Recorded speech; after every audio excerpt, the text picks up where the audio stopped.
Welcome to the deep dive. I think a lot of us are here because we want to really get a grip on, well, how things work, right? Oh, Like, understand how industries yeah. operate, why some companies seem to dominate. But we also don't want to wade through, tons of super dense reports and books to get there. Right. We want those insights without having to get a PhD in business just to understand the basics. Exactly. So that's exactly what we're setting out to do here.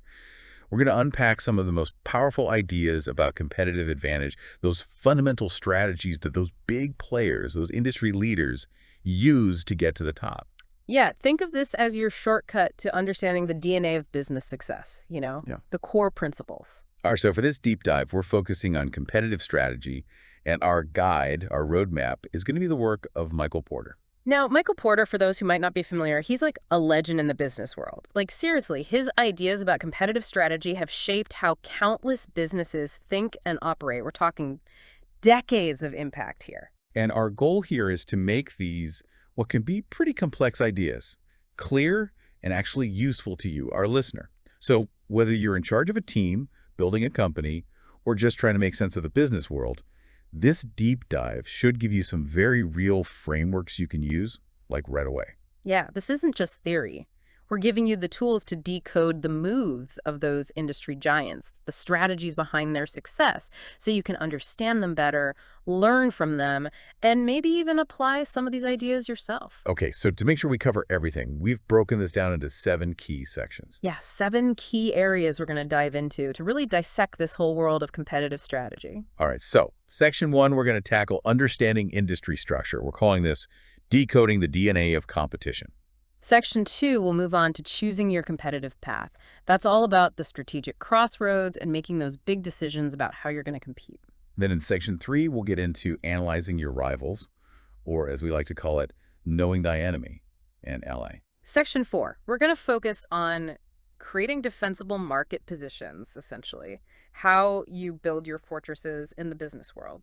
Section 5, we'll get into the nitty-gritty of navigating competitive battles. This is the art of war in the marketplace in action. Then in Section 6, we're going to look at managing relationships with buyers and suppliers. That's where those power plays really come into play. And finally, in section 7, we'll tackle adapting to change.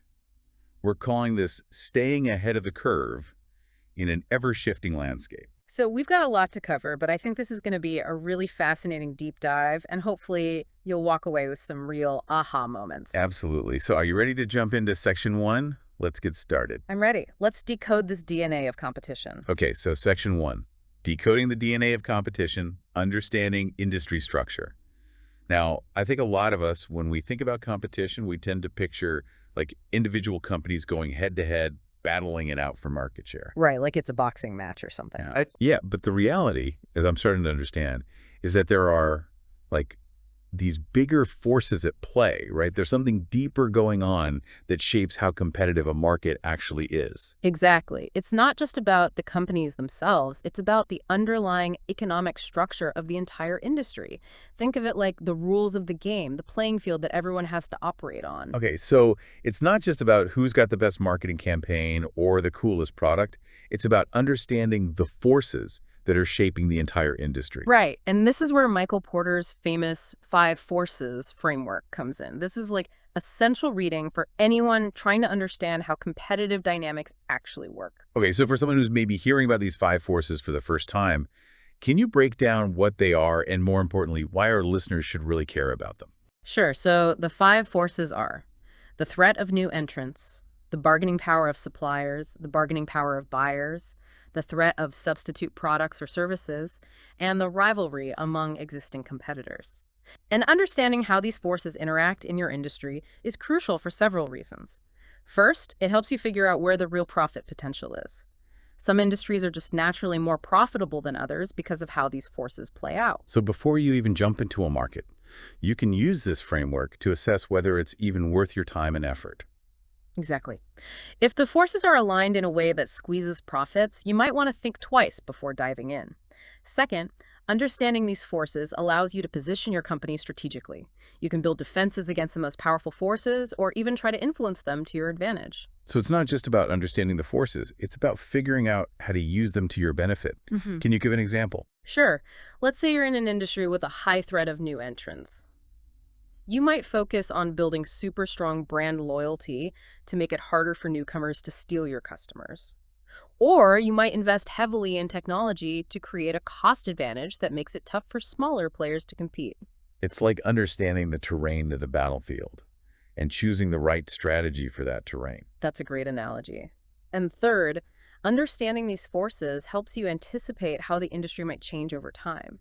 For example, if you see supplier power increasing, you can start exploring alternative sources for those supplies, or maybe even consider bringing that part of the process in-house. So it's about being proactive, not just reacting to changes as they happen. Right. It's about thinking ahead and preparing for potential shifts in the competitive landscape. Okay, so what happens if you just kind of charge into a market without really considering these underlying forces? What are some of the potential downsides for our listeners? Well, you could end up chasing fleeting trends in areas where the profit potential is low. You could be blindsided by competitors, suppliers, or buyers because you haven't built any defenses. And worst case scenario, your entire business strategy could be totally misaligned with the economic realities of your industry, which means wasted resources and probably pretty disappointing results. Yeah, sounds like something we definitely want to avoid. So let's talk about some real-world companies that seem to get these five forces, particularly in the U.S. market. Can you give some examples? Absolutely. A classic example is Coca-Cola.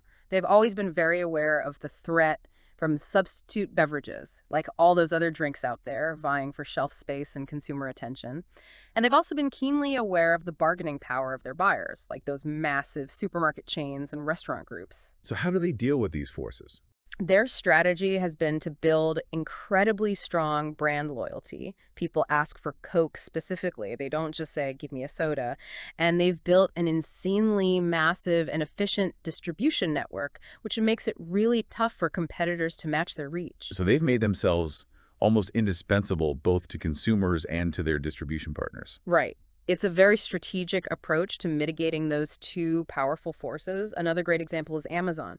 They're constantly looking at potential new entrants and the intensity of rivalry in all the different markets they operate in. And their response, they've expanded into like a million different product and service categories, and they've built this incredible scale that creates huge barriers for any new competitors. I mean, think about their logistics network. It's insane. They can deliver pretty much anything, anywhere, incredibly quickly. Yeah. And that's not something you can just build overnight. Exactly. And that scale also gives them enormous bargaining power with their suppliers. They can negotiate some pretty sweet deals because they're such a massive customer. It's a brilliant, if maybe a little intimidating, example of how a company can shape an entire industry. Absolutely. And for a company in a more traditional, maybe a little slower moving industry, consider Intel. For years, their strategy was all about creating these huge barriers to entry. They had proprietary semiconductor technology, and it took a massive amount of capital to build those advanced chip fabrication plants. It was a capital-intensive business, and that protected their dominance for a long time. So they made it incredibly expensive and difficult for anyone else to even try to compete with them on a large scale. Exactly. They strategically used those barriers to entry to their advantage. Okay, so we've seen some companies that seem to get it. Let's talk about some companies or maybe even entire industries that haven't been as successful at navigating these forces. Can you give us some examples of what not to do? Sure. Think about those generic soda brands that always seem to be struggling to make a dent in the market. They often fail to invest in building their own brand recognition, and they don't have the distribution muscle to compete with Coke or Pepsi. So they get squeezed, both by the big brands and by the retailers who control shelf space. Right. They're basically stuck selling a commodity product, and in that kind of game, it's really hard to win. Another example is a lot of those smaller online retailers that tried to go head-to-head with Amazon. They often underestimated just how quickly Amazon was scaling up, how sophisticated their logistics were becoming, and how willing they were to sacrifice short-term profits to gain market share. They basically walked right into a buzzsaw. Pretty much. They didn't fully appreciate the power of network effects, where the more users a platform has, the more valuable it becomes for everyone, and they didn't have the resources to match Amazon's long-term game. It's a classic example of how a dominant player can really shift the entire competitive landscape. Absolutely. And one more example to illustrate the importance of these structural forces. Those early PC clone manufacturers that basically just copied Intel's chips without developing their own technology or brand identity, they became completely dependent on Intel's decisions, and when Intel moved forward, they were left behind. They hadn't built any defenses of their own. So they were essentially at the mercy of another company's strategic choices. Exactly. They hadn't built any independent leverage or strategic options. Okay, so for our listeners, for those of you who are thinking about your own businesses or maybe analyzing industries you're interested in, how can you actually use this principle of understanding industry structure? How do you put it into practice? The first thing you absolutely have to do is analyze the five forces at play in your industry. You need to ask those tough questions. How easy is it for new competitors to enter? How much power do your suppliers have? How much power do your buyers have? What are the real threats from substitute products? And how intense is the rivalry among existing players? So it's about doing your homework, doing that research to understand the bigger picture. Absolutely. And once you have a sense of those forces, you can start crafting your strategy. Are you going to try to build defenses against the most powerful forces? Are you going to try to influence them to your advantage? Are you going to focus on a niche where those forces are weaker?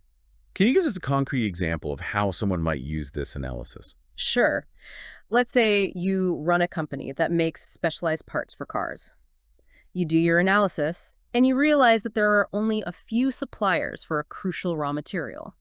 And switching to another supplier would be a real pain, very expensive, very disruptive. So you're pretty dependent on those few suppliers. Right. They have a lot of bargaining power. So what can you do? Well, you could try to lock in long-term contracts with them. I could explore alternative materials, even if it takes some investment. You could even think about producing that raw material yourself, if that makes sense financially and strategically. So you're trying to mitigate that supplier power, either by securing your access or by finding alternatives. Exactly. But let's say you're selling a product directly to consumers, and there's not much to differentiate your product from the competition. In that case, you might find that consumers have a lot of power because they can easily switch to another brand. So in that situation, price becomes a much bigger factor. Right. So your strategy might focus on building brand loyalty so that people are willing to stick with you even if someone else is a little cheaper. You could offer a unique service or a loyalty program that makes it harder for customers to leave. So it's about understanding those power dynamics and finding ways to create some leverage for yourself. Exactly. And that's the power of understanding industry structure. It allows you to make smarter, more strategic decisions that are aligned with the realities of your market. Okay, that makes a lot of sense. Now let's move on to section 2. The strategic crossroads, choosing your path to victory.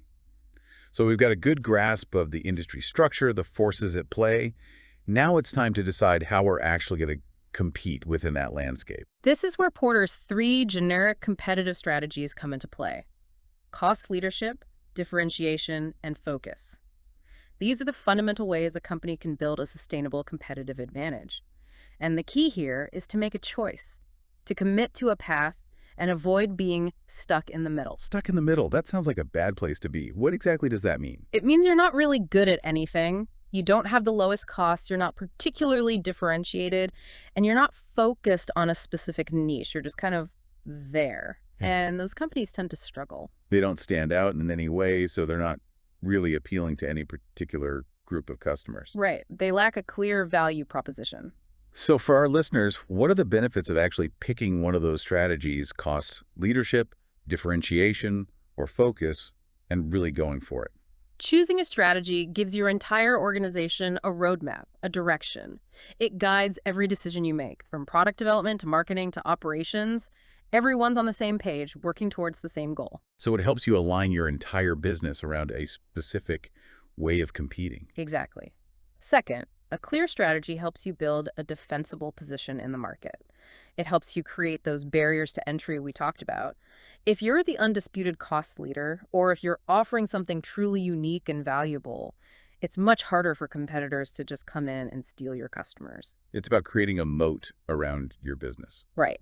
And third, companies that really excel in their chosen strategy tend to be more profitable. They can either charge lower prices and gain market share because of their cost advantage, or they can charge higher prices because they're offering something special that people are willing to pay for. So choosing a clear strategy can actually lead to better financial performance. Absolutely. It helps you focus your resources and efforts where they'll have the biggest impact. Okay, so on the flip side, What happens when a company gets stuck in the middle? What are the downsides? Well, they often struggle with lower profitability, they can't compete on price with the true cost leaders, and they don't have the differentiation to command premium prices. They're stuck in a no man's land. And that probably leads to a lot of frustration and internal conflict. It can. You have different teams pulling in different directions because there's no clear overarching strategy, and that lack of focus can lead to inefficient execution. It's like trying to be all things to all people and ending up pleasing no one. Exactly. And companies that are stuck in the middle are often very vulnerable to competitors that focus on a specific niche. Those focused competitors can tailor their offerings and their operations to serve that niche better than anyone else, and they can really put pressure on the broad players. So specialization can be a real advantage in a crowded market. It absolutely can be. Okay, let's bring this to life with some real-world examples. Can you give us some examples of U.S. companies that really exemplify each of these strategies? Sure. A classic example of cost leadership is Walmart. Their entire business model is built around efficiency and low costs. They have incredibly lean operations, they negotiate hard with their suppliers, and they pass those savings on to customers with everyday low prices. Walmart is definitely the place to go if you want to get the most bang for your buck. What about differentiation? Can you give us an example of a company that really excels at that? Apple is the poster child for differentiation. They have a strong brand, a focus on design and user experience, and they've created a whole ecosystem of products and services that work seamlessly together. People are willing to pay a premium for that, for the perceived value and status that comes with owning Apple products. They've created an aspirational brand, something that people want to be a part of. Exactly. And for focus, a great example is Southwest Airlines. They target price-sensitive travelers on short-haul routes. They offer a no-frills service. They keep their planes in the air as much as possible, and they've become incredibly efficient at what they do. They've found a niche, and they've become incredibly good at serving it.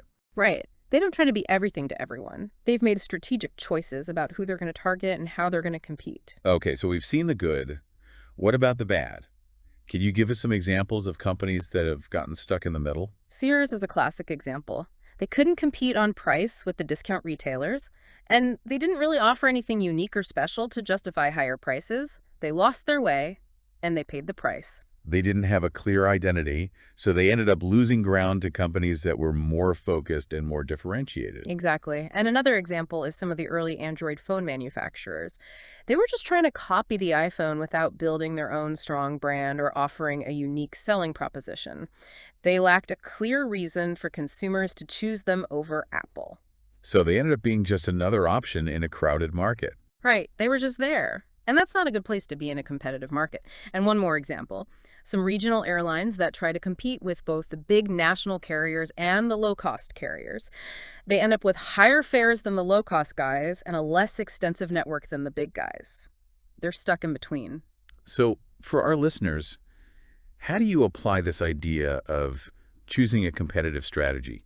How do you pick your path to victory? The most important thing is to actually make a choice. Don't try to be everything to everyone. Decide what your core competitive advantage is going to be. Are you going to be the low-cost leader? Are you going to differentiate yourself with unique products or services? Are you going to focus on a specific niche? So it's about making a conscious decision about how you want to compete. Exactly. And once you've made that decision, you need to align your entire business around it. Your operations, your marketing, your product development, everything should be geared towards supporting that chosen strategy. Could you give us some more concrete examples of how someone might make this choice? Sure. If you've developed a truly innovative technology, you might go for differentiation. You might focus on those unique features, on superior performance, and charge a premium for it. If you've got a super efficient operation and you can really keep costs down, then cost leadership might be the way to go. Focus on being the low price option in the market. And if you've got deep insights into a particular group of customers, a specific niche, then focus might be your best bet. Tailor your products and services to that niche and become the go-to provider for those customers.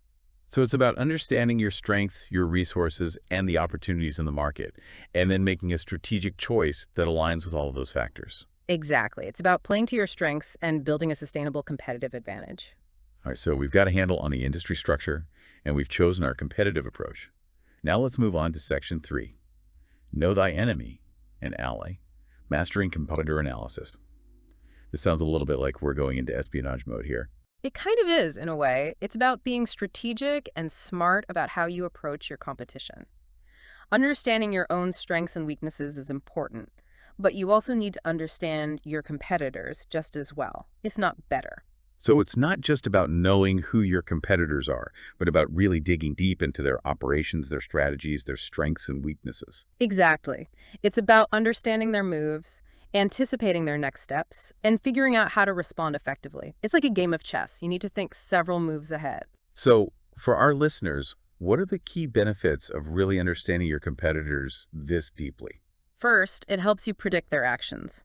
If you understand their goals, their assumptions, their current strategies, and their resources, you can start to anticipate what they're likely to do next. You can see the patterns in their behavior. It's like reading the tea leaves, but with actual data and insights. Exactly. Second, it helps you develop better counter strategies. When you know their strengths and weaknesses, you can figure out how to exploit their vulnerabilities while also neutralizing their advantages. So it's about finding those pressure points and figuring out how to use them to your advantage. Exactly. It's about being strategic and proactive. And third, a good competitor analysis helps you make better decisions for your own business. It helps you avoid moves that might trigger a really strong and potentially damaging response from your competitors. It's about choosing your battles wisely. Right. It's about knowing when to push and when to hold back. Okay, so what happens if you just kind of ignore your competitors and focus only on your own business?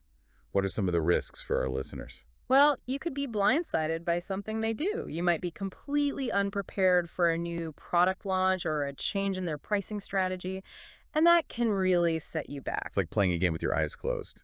You're just asking for trouble. Exactly. You could also make some really bad assumptions about what they're capable of or what they're likely to do, and that can lead to some pretty terrible strategic decisions on your part. So you might underestimate them or overestimate them, and either way, it could lead to bad outcomes. Exactly.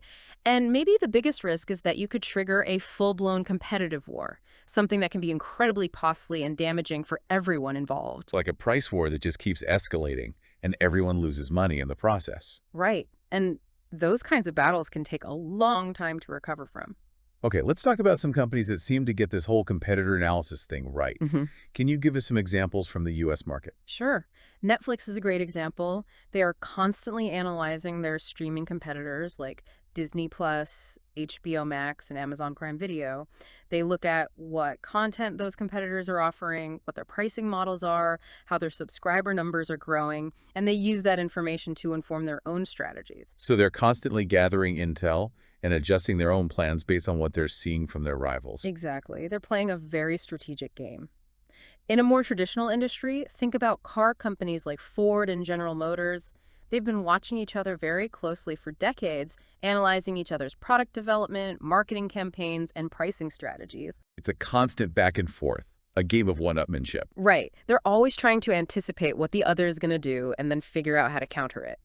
And in the consumer goods industry, a company like Procter & Gamble is known for its meticulous competitor analysis. They study their rivals in everything from laundry detergent to toothpaste, looking at their new products, their advertising, their distribution strategies, and they use that information to sharpen their own game. So they're constantly learning from their competitors and finding ways to stay ahead of the curve. Exactly. That's how you stay competitive in a fast-moving market. Okay, so we've seen the good. What about the bad? Could you give us some examples of companies that maybe stumbled because they didn't adequately analyze their competitors? The classic example is Blockbuster and their failure to really understand the threat posed by Netflix. They didn't take Netflix seriously enough early on, and they paid the price. They didn't see that Netflix was fundamentally changing the game. They thought Netflix was just a niche player, and they were wrong. Right. And another example is the traditional taxi companies and their slow response to the rise of Uber and Lyft. They didn't see the advantages of app-based ride-hailing, and they didn't adapt quickly enough. They were stuck in their old ways of doing things, and they got disrupted. Exactly. And one more example. A lot of those smaller retailers that didn't fully grasp how Walmart's expansion and pricing strategies would impact them, they didn't understand Walmart's scale or their cost advantages, and they weren't prepared for the competitive pressure. They got squeezed out by a much larger and more efficient player. Exactly. They didn't analyze their competitor effectively enough to develop a viable counter strategy. Okay, so for our listeners, how can you actually master this art of competitor analysis? How do you make sure you're staying ahead of the game? First, you need to make competitor analysis an ongoing process, not a one-time thing. You need to be constantly gathering information about your key competitors. Look at their financial reports, their product offerings, their marketing materials, their distribution channels, any announcements they make.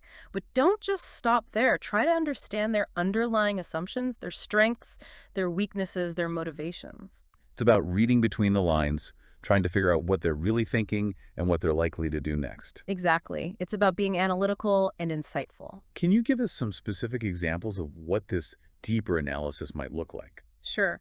Let's say one of your competitors starts investing heavily in a new technology. You need to figure out if that technology is something you should be worried about. Could it give them a real competitive advantage? And then you need to decide how to respond. Should you invest in that technology too? Should you find a different technological approach? Or should you double down on your existing strengths? So it's about being proactive and strategic, not just reacting to what your competitors do. Exactly. And another example. Let's say a competitor keeps undercutting your prices. You need to figure out if they have a genuine cost advantage that you need to address, or if they're just engaging in a short-term tactic that's not sustainable. If you understand their cost structure, you can make a more informed decision about how to respond. So it's about gathering the right information and using it to make smarter decisions. Exactly. It's about being strategic, not just reactive. Okay, we've analyzed the competition. Now let's move on to Section 4. Building your fortress, erecting unbreakable barriers to entry. This sounds pretty intense. We're basically talking about making it as difficult as possible for new companies to enter your market. That's the idea. It's about creating a defensible position, protecting your market share, and making it harder for new players to come in and disrupt things. So for our listeners, what are the benefits of having these strong barriers to entry? Well, the biggest benefit is that it reduces the threat of new competition. If it's really hard for new companies to enter your market, you and the other established players can typically enjoy higher and more stable profits. So it's about protecting your turf. In a way, yes. And it can also give you more bargaining power with both your customers and your suppliers. If there are fewer alternatives, you have more leverage in those relationships. So you're not as vulnerable to being squeezed on price or terms. Right. And in the long run, building strong barriers to entry can make your business more valuable and more sustainable. So it's a good investment for the future of your company. Absolutely. It's about building a moat around your business, creating a competitive advantage that's hard to overcome. Okay, so on the flip side, what happens if your industry is really easy to enter? What are the downsides for our listeners? Well, you're likely to see a lot more competition, which means more pressure on prices and potentially lower profits for everyone. So it becomes a race to the bottom where no one really wins. Exactly. And those new entrants can quickly grab market share, especially if they're aggressive. So you're constantly fighting to defend your position. Right. It's a much more volatile and unpredictable environment. Okay, can you give us some examples of companies that have built these impressive fortresses around their businesses? Sure. Think about pharmaceutical companies. They get patents to protect their drugs, and they have to go through a long and complicated FDA approval process.